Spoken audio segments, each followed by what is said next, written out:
बात करेंगे दिल्ली की, जहां एनसीआर में ग्रेप 2 लागू हुआ है। दिल्ली एनसीआर में रेड जोन में प्रदूषण पहुंच चुका है। गंभीर श्रेणी में दिल्ली एनसीआर में हवा की गुणवत्ता है। बता दें कि 38 निगरानी स्टेशन में से 34 पर प्रदूषण स्तर रेड जोन में है। कल रात आतिशबाजी के बाद दिल्ली की हवा जहरीली हो गई है।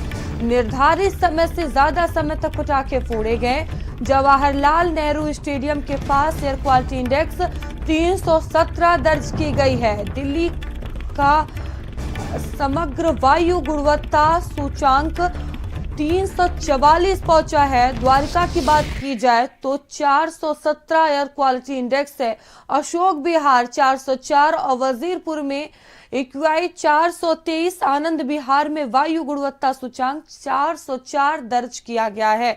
तो हवा बेहद ही जहरीली हो चुकी है और लोगों को भी सांस लेने में परेशानियों का सामना करना पड़ रहा है। तो आतिशबाजी से प्रदूषण बढ़ गया है। ये बड़ी खबर आपको बता रहे हैं। दिल्ली एनसीआर में हवा इस वक्त जहरीली हो गई है। Air quality index red zone में पहुंच गया है। तो ग्रेप 2 दिल्ली एनसीआर में लागू किया गया है। दिल्ली की हवा पूरी तरह से जहरीली हो गई है और देखिए धुंध जैसी स्थिति इस वक्त देखने को मिल रही है। लोगों को सांस लेने में दिक्कतें हो रही है और दिल्ली में एयर क्वालिटी इंडेक्स 400 पार पहुंचा है। और देखिए हर बार यही स्थिति देखने को मिलती है। दिवाली के बाद की यही तस्वीरें होती है जब आतिशबाजी से प्रदूषण का जो स्तर है वो बढ़ता है। और एक बार फिर से देखिए air quality index red zone में पहुंचा है।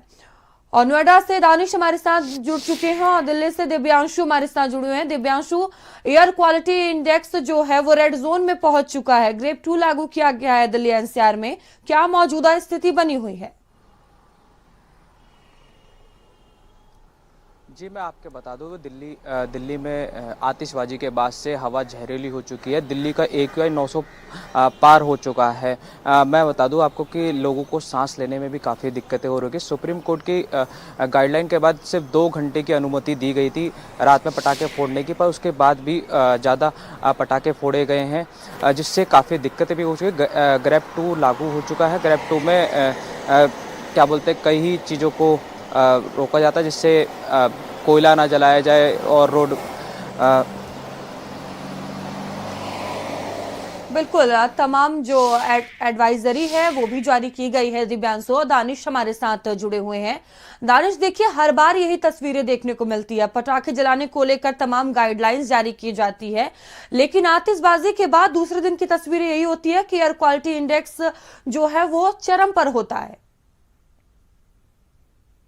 बिल्कुल सही कहा आपने कि हर साल इसी तरीके के हालात यहाँ पर देखने को मिलते हैं। कहीं ना कहीं जो दिल्ली एनसीआर के लोग हैं, चाहे वो नोएडा हो, गाजियाबाद हो, दिल्ली हो, यहाँ के लोग जो सांस लेते हैं वो जहरीली हवा में वो सांस लेने को मजबूर रहते हैं। पहले ग्रेप 1 लागू होता है, फिर ग्रेप 2 लागू होता है, लेकिन हालात जिसके तस बने रहते हैं। और कहीं ना कहीं इस पूरी जहरीली हवा में जब दिवाली आती है, क्योंकि दिवाली से पहले ही जो हवा है वो खराब होना शुरू हो जाती है। हर साल अक्टूबर, नवंबर, दिसंबर, ये 3 महीने काफी ज्यादा महत्वपूर्ण रहते हैं यहाँ के आम लोगों के लिए। करोड़ों ऐसे लोग हैं जो जहरीली हवा में रहने को मजबूर हो जाते हैं। लेकिन जब पटाखे जब जलाए जाते हैं तो उसके बाद एक्यूआई जो लेवल है वो ज्यादा बढ़ जाता है। कल रात जिस तरीके से, परसों भी रात पटाखे जलाए गए, कल भी पटाखे जलाए गए।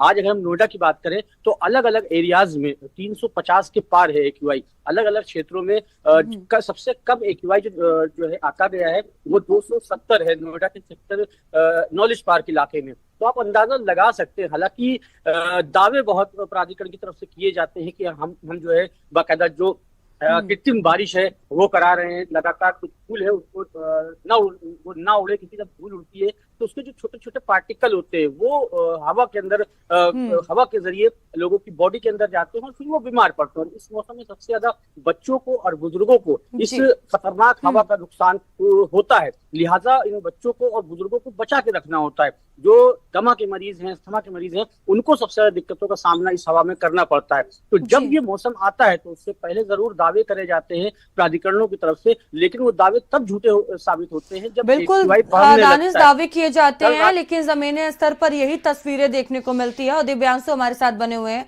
दिव्यांशु, देखिए तस्वीरें यही रहती हैं और जिस तरह से दानिश भी बता रहे थे कि अब लोग जो है वो इस हवा से बीमार पड़ते हैं, तो क्या स्वास्थ्य विभाग की तरफ से भी कोई अलर्ट जारी किया गया है, कोई एडवाइजरी जारी की गई है? जी, मैं आपको बता दूँ अभी तक तो ऐसा कुछ नहीं हुआ है। ग्रैब 2 लागू हो चुका है। ग्रैब 2 में कई चीज़ों पे रोक लगी है। दिल्ली में स्मोक गन का लगातार इस्तेमाल किया जा रहा है। मैं अभी भी बता दूँ, मैं दिल्ली की सड़क पे मौजूद हूँ जहाँ पर अभी भी हल्की-हल्की धुंध नज़र आ रही है। लोग मास्क लगा के घूम रहे हैं जिससे दिक्कत ना हो लोगों को। मैं जब खुद घर से निकला था मेरे को भी खाँसी जैसा महसूस हो रहा था।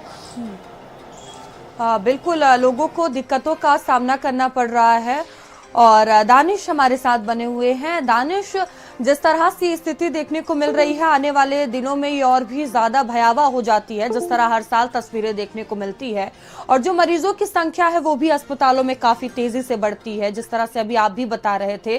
स्वास्थ्य विभाग कितना अलर्ट नजर आ रहा है? क्या पहले से कोई एडवाइजरी जारी की गई है? स्वास्थ्य विभाग का कोई बयान?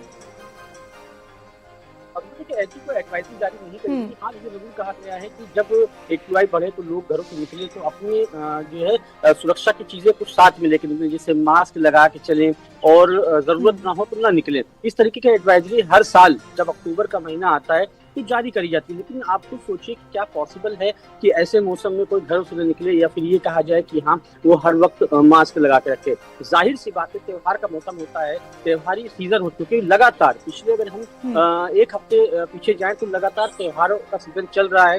धनतेरस आई, उसके बाद छोटी दीपावली, उसके बाद कल दिवाली गुजरी है, अभी भैया दूज आएगा, गोवर्धन पूजा आएगी और भी आगे कई कार्यक्रम हैं, त्योहार लगे हुए। ऐसे में लोग घरों से बाहर निकलेंगे। हर साल 350 के पार जब एक्यूआई जाता है तो कुछ चीजों में तब्दीली जरूर आती है। जो नोडा विकास प्राधिकरण है वो जो है फॉगिंग तेज करा देता है, कृत्रिम बारिश कराई जाती है, साथ ही पानी का जो छिड़काव है शहर शहर में वो शुरू हो जाता है, जिससे जो धूल है, जो पार्टिकल है वो उड़े ना। हालांकि नवंबर आते आते नवंबर के लास्ट तक थोड़ी बहुत अगर बारिश हो जाती है तो जो कह सकते हैं कि हाँ जो एक्यूआई लेवल है वो नीचे आ जाता है। पिछले साल नवंबर में बारिश बिल्कुल दानिश, कहीं न कहीं लोगों को अलर्ट रहने के लिए कहा जाता है, लोगों को भी सतर्क रहने की जरूरत है। बहुत धन्यवाद आप